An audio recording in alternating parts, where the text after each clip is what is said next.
Nice to see our elders showing up this morning. All right, we're in Luke chapter 16, and ready for verse 14. Jesus has told them this parable and about the unjust steward and how shrewd he was in making sure that his future was secure. He allowed his master's debtors to pay off their bills at a percentage rate, and his master was pleased with his shrewdness. We're not told whether he was able to keep his job or not, but again, it is a parable, and that's not really the point of it. But at any rate, in verse 14, now the Pharisees, who were lovers of money. So that's what Jesus really has been dealing with. Lovers of money, misusing money, not using money to lay up for yourselves treasures in heaven, but using money to lay up for yourselves treasure on earth. And so that's his whole point. And the Pharisees was his main target in this, and they perceived that. They weren't completely stupid. They just weren't spiritually minded. So now the Pharisees, who were lovers of money, also heard all these things, and they derided him. Now, what does that indicate, that they derided him?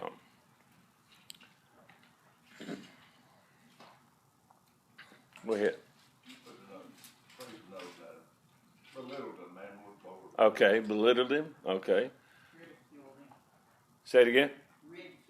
Ridiculed him. And what would that indicate about them? They turned up their noses at him, but they were better. Okay. And were they better? Not in the sight of God. What were they? What was their condition? What was indicated about their spiritual condition by this statement? Say it again. Hypocrites, that's right. You don't deride people when you agree with them. You deride people when they have made some sort of an argument you can't answer, and you know you can't answer it, and rather than expose the fact that you can't answer it more clearly, you just deride them. And a lot of times that's what people did with Jesus. They derided him. And that's what a lot of people do today. They can't answer the question. For example, in John chapter 7, when Nicodemus defended Jesus and said, well, we ought to hear from him, give him a right to speak for himself. And they said, well, are you also from Galilee? So they derided him. They didn't like what he said because they weren't about to give Jesus a fair trial. They weren't about to give Jesus a fair hearing. And the very idea, you must be from Galilee. You must be somebody that's really close to him and knew him, and that's why you're defending him. You're not being objective. You're not being open-minded. And so when you can't state your case or respond to the case of the other person in an intellectual manner, in a forthright manner, that's what people do when their heart is not right. Now, if their heart is right, they will acknowledge that they can't deal with that, and that they realize that this is their condition. You have stated the truth, and so I need to make some changes here. But they weren't about to do that. Verse 15, and he said to them, you are those who justify yourselves before men, but God knows your hearts. Who else knew their hearts? Jesus knew their hearts. Of course, he's God. He's God in the flesh, but he's God. He knew their hearts, and he's saying God knows your hearts. And really, they knew their hearts. But they were self-righteous, and wanted to justify themselves, but they couldn't answer him rationally. And so that's why they derided him. God knows your hearts. For what is highly esteemed among men is an abomination in the sight of God. What does, look at Isaiah chapter 55.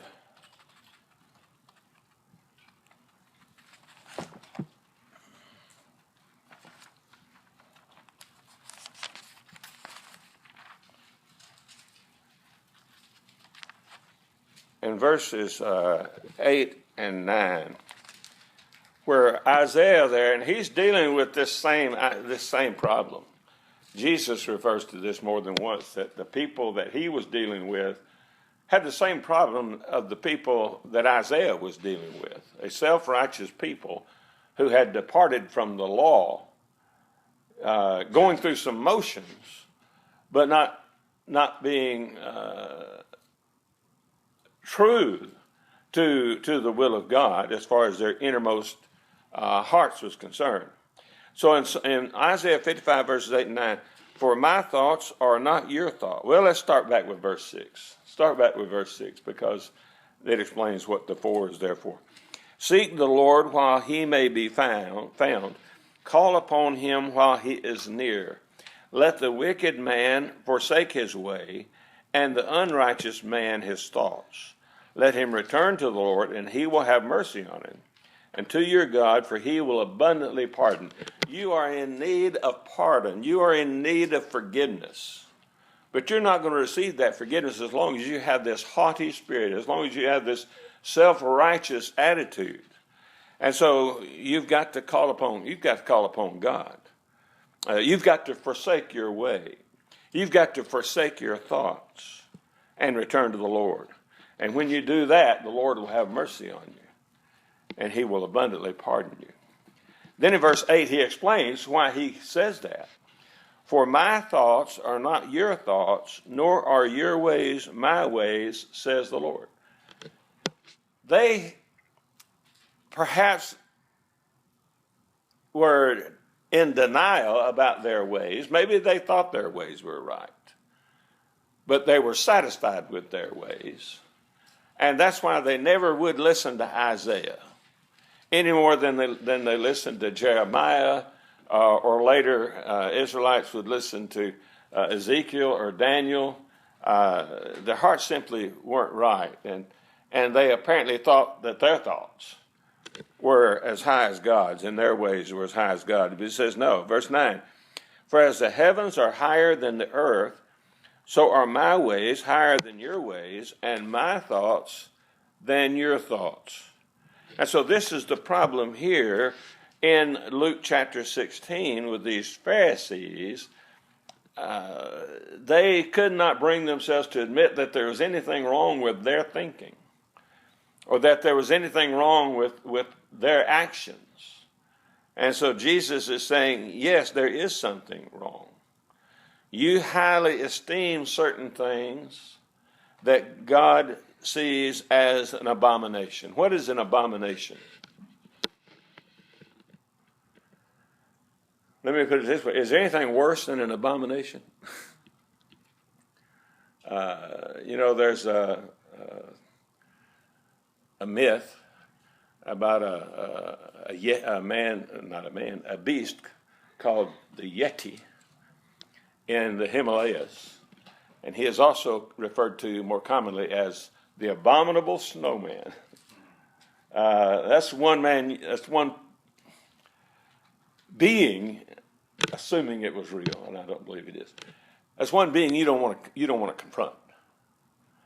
Nor do you want to be standing before God in judgment with an abomination that is current in your life. And it's hated by God. Say it again. Abomination is hated by God. That's right. That's right. Matter of fact, if you turn away your ear from hearing the law, even your prayer is an abomination. We'll talk more about that next Sunday. That's Proverbs 28:9, I believe. Yeah, for those who are taking notes.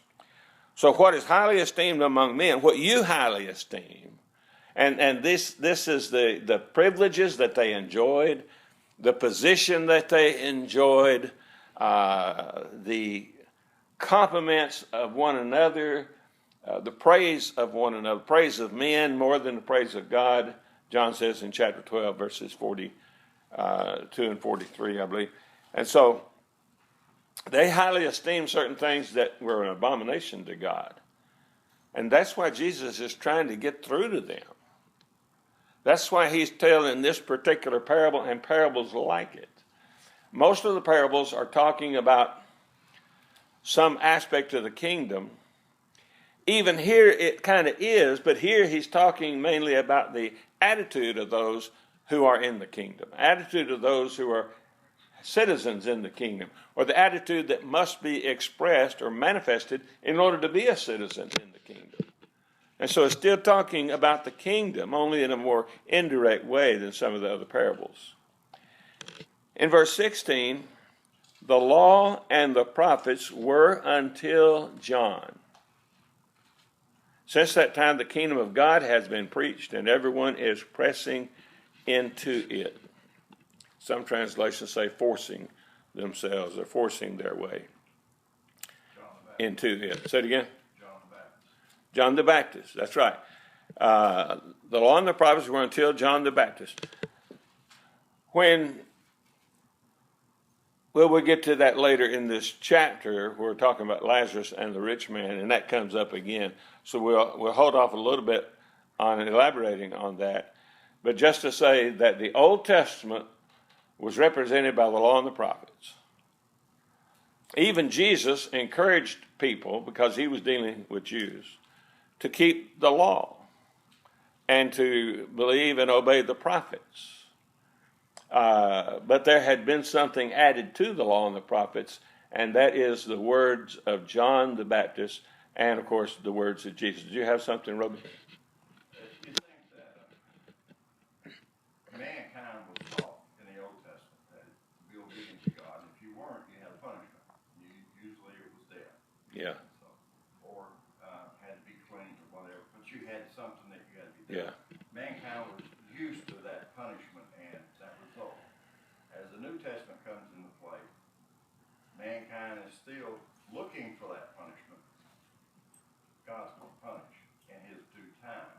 It's not the same type of punishment as the Old Testament. And I'm thinking that sort of why we as human beings, we're looking for that. Well, you need to be punished for this. You need to be punished for that. No, God's going to punish you. It's not our responsibility to punish. And he's given everybody that opportunity to repent and in due time. And he knows time. We don't. And that's where I think we have a hard time grasping. Yeah. Because we're looking for that punishment. Because it's like the Pharisees here. You need to do this. You need to do that. And it makes them wrong. Yeah. I really enjoy Perry Mason. I'm currently watching the last season of Perry Mason. For a long time, season 9 was not available. Now it is on Amazon Prime. So I've been watching the 9th season of Perry Mason. I really enjoy Perry Mason. I've seen Matlock all the way through. I really enjoy courtroom dramas because it deals primarily in rational argumentation. Now, sometimes there are other, there is the deriding also that takes place in the court of law. But the emphasis is on rational arguments concerning the guilt and or innocence of a defendant. And what I've noticed in these, and I think it's probably true, I believe I've noticed it in real life also. A person is accused of a crime, and people say, you ought to just lock him up and throw away the key. Well, he hadn't been tried yet. He's been arrested, but he hasn't. Sometimes he hasn't even been arraigned. They say, lock him up, throw away the key. I know sometimes humorously, some have said, yeah, we're going to give you a fair trial and then we're going to hang you. Usually that's in a Western. But that's presumption. And you don't want to punish anybody before they've been convicted. Now, under the old law, there had to be 2 or 3 witnesses before anybody could be punished, especially with death. Under the new law, we don't practice, and I think this is what Roby was getting, we don't practice that. We're not authorized to practice corporal punishment regarding membership and membership responsibilities. As far as parents are concerned, that's another matter. You can whoop the daylights out of them. Sometimes you need to. But sometimes a good tongue lashing will do. And I know James Shearer, when he said that when he took his little daughter to school the first day, he told the teachers, and that she's got a real tender heart. If she does anything bad, you don't have to punish her. Just slap the child next to her, and she'll straighten up. And, of course, he tells that as a joke. But, sometimes you see discipline carried out on somebody else, and that will be enough to straighten you out. But we want to make sure that discipline is justifiable in any case. But, as Roby pointed out, now, under the new covenant, yes, there are certain things that we've got to do. We've got to deal with sin in the church. But as far as punishment is concerned, God's going to take care of that. And nobody's going to get off if they don't receive forgiveness in this life. And I think that's what Jesus is trying to emphasize to these Pharisees. You need to straighten up for right. You don't have these sacrifices. You're not going to have these sacrifices anymore. Because they were pointing forward to the sacrifice of Christ. And once Christ is sacrificed, then there is no further need for sacrifice except for self-sacrifice, as spiritual sacrifices, as I've mentioned from time to time. And so here, everybody wanted to get into the kingdom, but when he's talking about the ruling class, what kind of kingdom did they want to really get into? What did they expect of the kingdom? Worldly kingdom, that's right. They wanted the kingdom to exist as it did in the days of Saul and David and Solomon. David and Solomon in particular. They thought Messiah was going to deliver them from Roman oppression, raise an army, deliver them from Roman oppression, and then take a seat on the throne in Israel and reign all over the world. That was their concept. That was the kingdom they wanted. And when they perceived that Jesus did not come to establish that kind of kingdom, his teaching indicated that he was after something else, a spiritual kingdom. That's when they rejected him and started ridiculing him. And so, but they wanted to get into that kingdom, and that's all they wanted. And so they put Jesus down in the eyes of the people so that perhaps they could have the kingdom that they wanted. Even if it meant somebody who wasn't authorized sitting on the throne. They just didn't want Jesus to. It's interesting.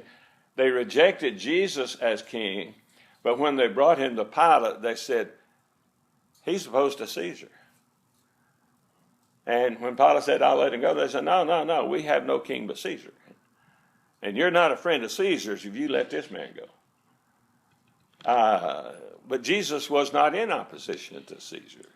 And he made that clear, and they understood that, which is why they rejected it. But they knew that if they could just make Pilate believe that, think that, or even threaten him with taking the message to Caesar in Rome, that was his attitude, then he would lose his position. And so he finally bended his will to theirs and delivered Jesus to be crucified. And so everyone is pressing into it. Now, some of them wanted to go into the spiritual kingdom. These were the common people that heard him gladly.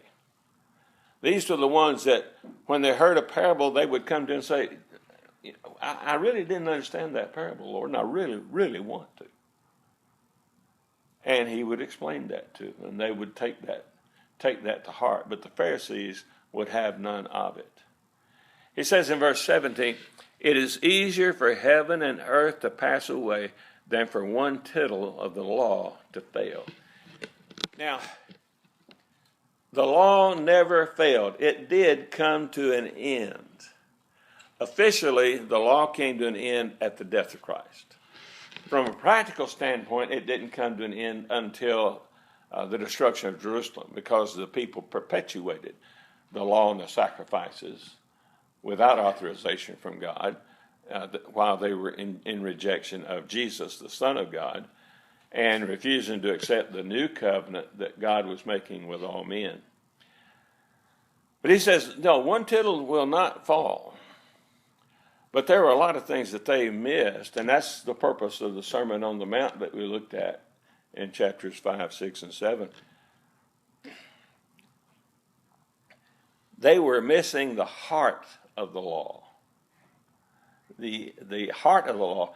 The law was, yes, it was to regulate the actions of men, but it was also designed to change their hearts to some extent, not to a full extent. And they missed that. And so sometimes they were saying, well, yeah, it's all right to lust after a woman, you just can't commit adultery with her. And Jesus said, no, you've already committed adultery with her in your heart if you lust after her. And so and they were still under the law at that time when Jesus said that.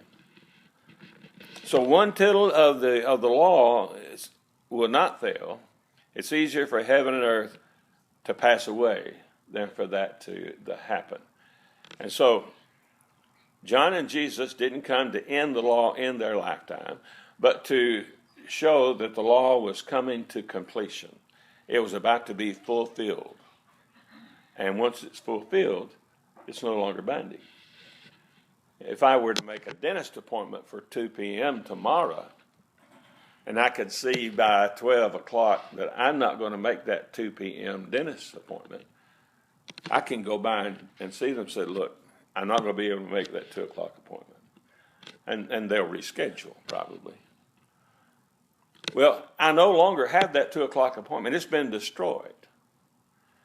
But if I am able to make it and I show up for the dental appointment, I have my teeth cleaned, or have my whatever it is that needs to be done, I no longer have the appointment. It's been fulfilled. And so whether an appointment is fulfilled or destroyed, you no longer have it. And the law was not going to be destroyed by Jesus during his lifetime, but it was going to be fulfilled, which meant it would not be binding any longer. All right, then in verse 18, whoever divorces his wife and marries another commits adultery, and whoever marries her who is divorced from her husband commits adultery. Now, I'm not sure why he segues into this. I don't even really see a segue. I see an abrupt change here. But this is something apparently they needed to hear. You can't just divorce at will and marry at will. You've got to divorce for proper reasons. He doesn't mention the justification for divorce here. Matthew records that except for fornication, which is sexual infidelity on the part of the spouse. You can put that spouse away and marry another. But barring that, whoever divorces his wife and marries another commits adultery, and whoever marries her who is divorced from her husband commits adultery. And so we can't just marry and divorce at will or willy-nilly. Anybody we want to marry, anybody we want to divorce. We've got to be in a scriptural marriage, and we've got to have a scriptural divorce. And so he deals with that. Maybe some of them had been justifying unscriptural divorces. Maybe they were justifying unscriptural marriages. It's hard to say. All right, then in verse 19, he gives an account. Some have called this a parable. I do not consider it a parable because it is not an earthly story with a spiritual application. I do think it is some sort of figure. I can't find a name for it in the big old book that I got, Figures of Speech in the Bible by E.W. Bullinger. I believe he's giving a probably a fictional account. It might not be completely fictional as far as the what takes place on earth is concerned, but telling you what might be if it could be later. And I'll talk more about that as we go on.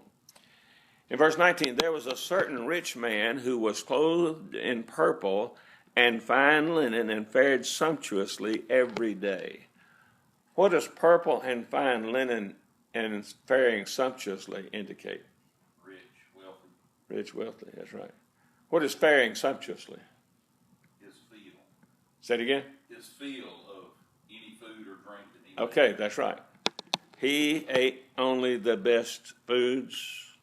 Kind of reminds me of one preacher I heard. I don't remember his name right off. He says, "You are what you eat, and so I only eat rich foods." But that's sad if a person wants to be.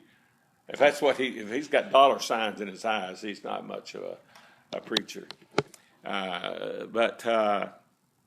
Yes, he was well off. He was wealthy or rich. And then there's a contrast in verse 20.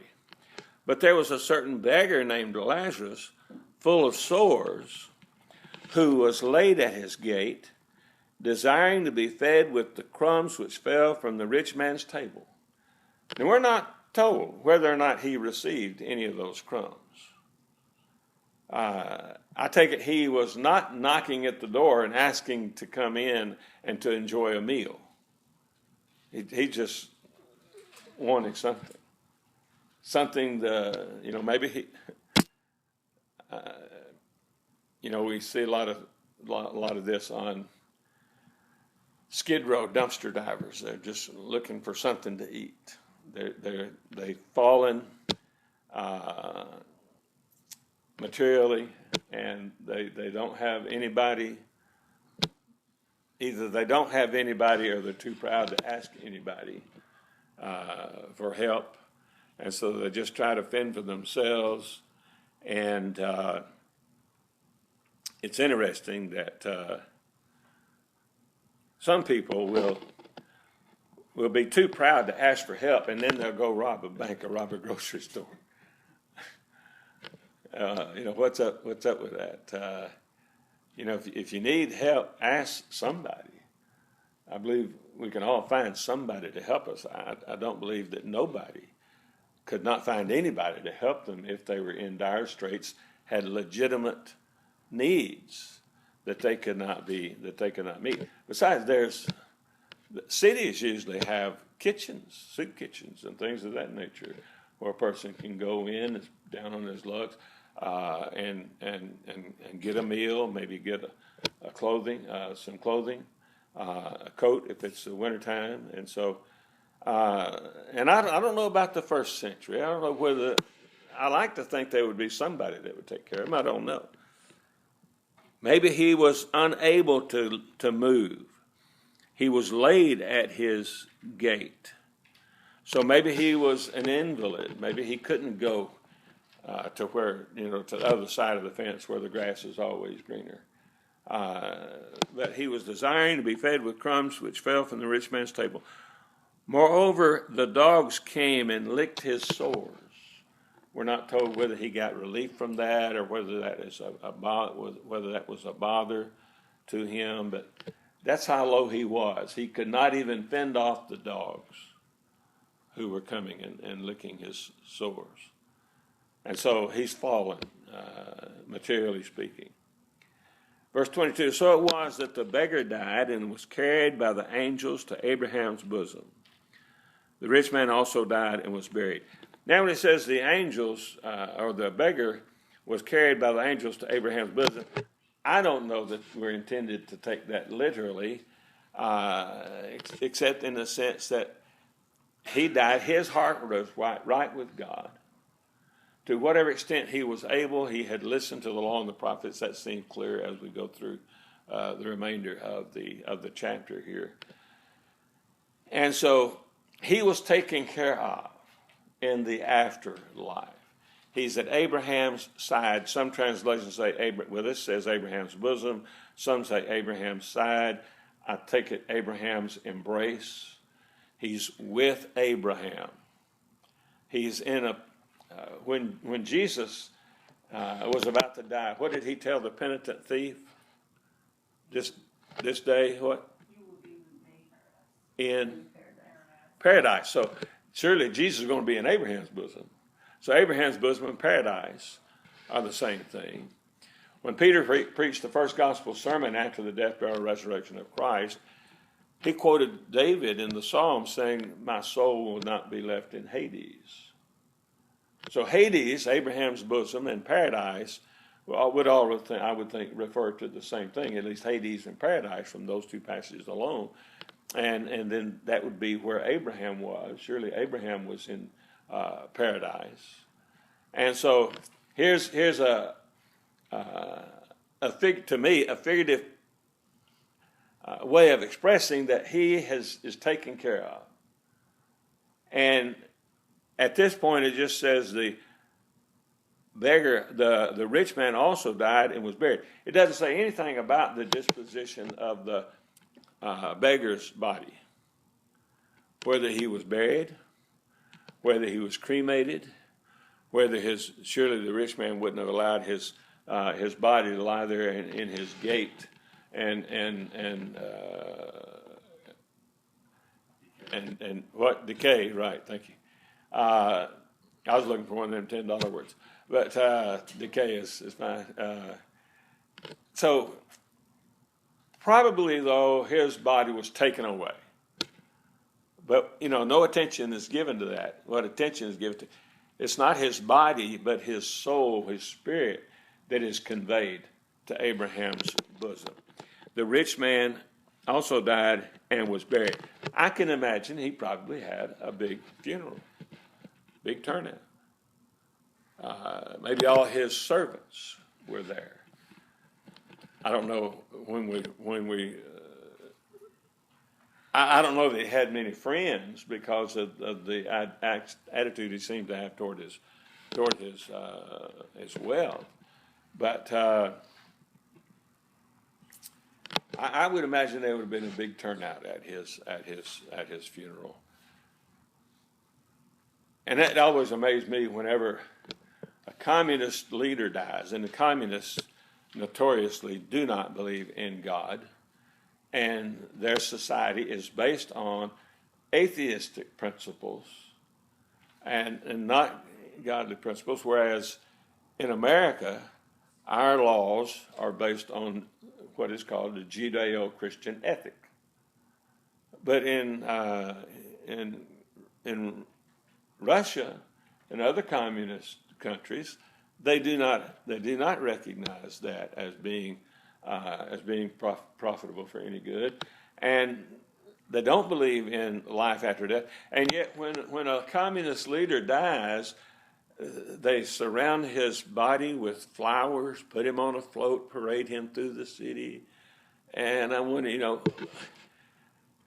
maybe they're doing that because that's the best thing that will ever happen to him. I don't know. But it just always seemed to me to be kind of funny that they would take such care with his body when they don't even believe he's in there anymore. That he's gone. Well, he ain't in there, even with considering the truth, but he's no longer even existing. So he can't be appreciative of that from their perspective. Of course, I don't think he cares much, considering that he now knows after he's dead that there is a God and that he lived his life in contrast to that idea. But the rich man was also died and was buried. And being in torments in Hades, he lifted up his eyes and saw Abraham afar off and Lazarus in his bosom. Now, I misspoke a minute ago. I said Hades and paradise, same thing. Hades seems to be comprised of torment and Abraham's bosom here. And so you can be in Hades, and Hades, the word just means the unseen. It's the unseen realm. It's the place where all souls go when they die. Even Jesus went to Hades. He did not go to torment. Went to Abraham's bosom, paradise. And so the rich man, he went to Hades, but he did not go to paradise. He was not in Abraham's bosom. He was in torments. And so you've got a place in Hades where there is torment, and you've got a place in Hades where there is comfort, which we see in just a few minutes here. And being in torment in Hades, he lifted up his eyes and saw Abraham afar off and Lazarus in his bosom. That's one of the reasons I find it hard to think of this as being a literal thing. He just happened to be on this precipice, at the edge of this precipice, and could see across it. How wide was it? How good was his vision? He didn't even have eyes anymore. They're buried. His eyes are buried with his body. And so a figurative representation, he seems to be aware or conscious of the fact that he's not in a good situation and that Lazarus is. So verse 24, then he cried and said, Father Abraham, have mercy on me, and send Lazarus that he may dip the tip of his finger in water and cool my tongue, for I am tormented in this flame. Well, I don't think he had a literal tongue. And so again, I think he's just asking for some relief here. And it's put in this language. But Abraham said, Son, remember that in your lifetime you received your good things, and likewise Lazarus evil things. But now he is comforted, and you are tormented. Their situations have been reversed. In life, the rich man was in a real good position. Lazarus was laid at his gate full of sores, desiring to be fed with crumbs from the rich man's table. But in death, the rich man was in torment, and Lazarus was in Abraham's bosom, or at Abraham's side, or in paradise. And so, no, I'm not going to send Lazarus over there. You had an entire life. Now, I don't know how old he was. I'd say he's probably over 30 to amass the amount of riches that he had. He had his entire life to get his heart right. He could have been over there in Abraham's bosom with Lazarus, but he chose something other than doing God's will. In verse 26, and besides this, between us and you there is a great gulf fixed, so that those who want to pass from here to you cannot, nor can those from there pass to us. And so there was no crossing that chasm, in either direction. I'm not going to send him over there. He wouldn't want to go anyway. And there'd be no rationale for him to go. It'd be unjust to send him over there even on a little trip to cool your tongue, because he doesn't deserve to be over there. He deserves to be over here. Or at least, deserves might not be the right word, but he is over here, and he will not be sent over there. Verse 27, then he said, I beg you, therefore, Father, that you would send him to my father's house, for I have 5 brothers, that he may testify to them, lest they also come to this place of torment. And Abraham said to him, they have Moses and the prophets.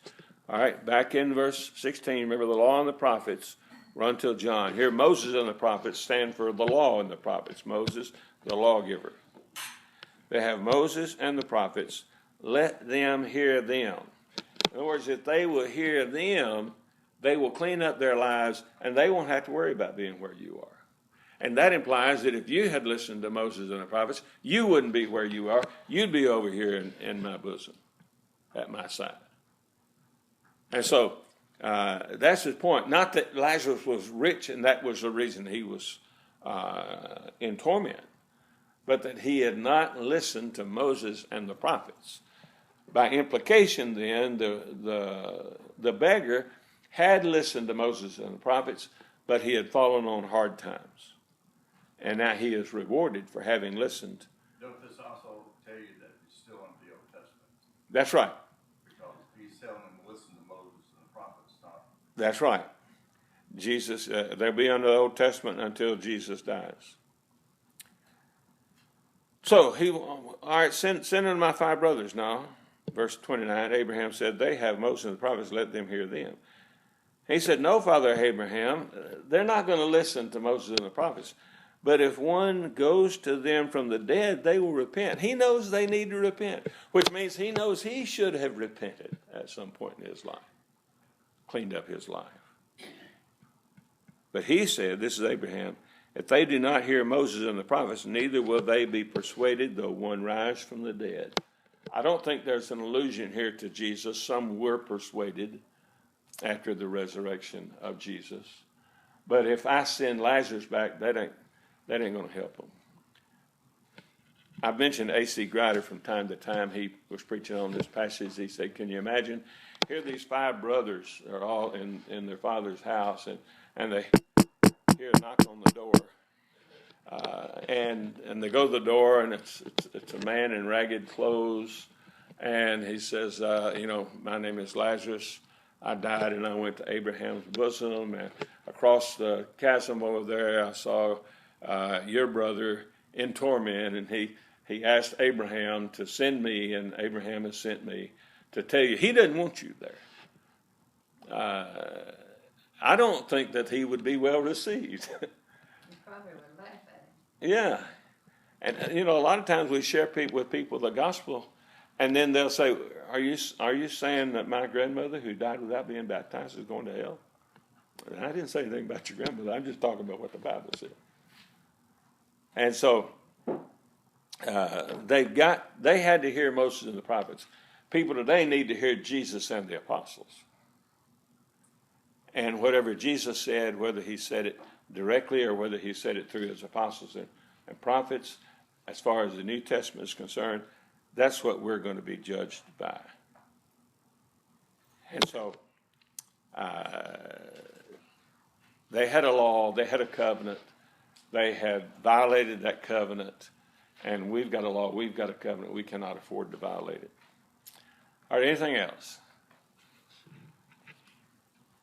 All right, we'll pick up with chapter 17 on Wednesday night, chapter 17, verse 1.